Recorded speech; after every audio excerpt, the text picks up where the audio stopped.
papasok ka sa new school mo bukas. Huwag mong kalimutan. Okay, class. I know John, you have a new student. Hello sa inyong lahat. I'm Angelica de la Cruz. You can call me Jel. I hope all of us will be friends. Congratulations naman. Uy, hindi naman. Oo nga, galing mo. Nasaan ganda mo pa? Transfer student ka, di ba? Ang husay mo sa klase ko. Yes po, sir. See you around the campus. Ang bait sa'yo ni Sir De Leon ah. Grabe rin makatingin. Friendly lang naman siya. Ang weird niyo, ha? Tara sa bahay tayo. Tara! Nanood tayo na movie?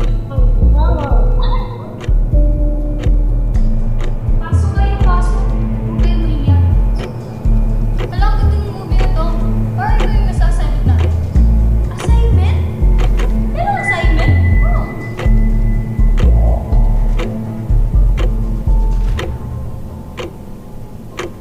Yes, pwede pang humabol sa assignment.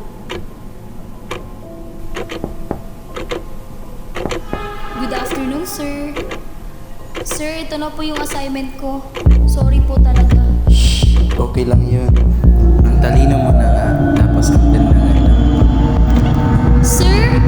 Sir, wag po! Nakita na namin yung grades mo.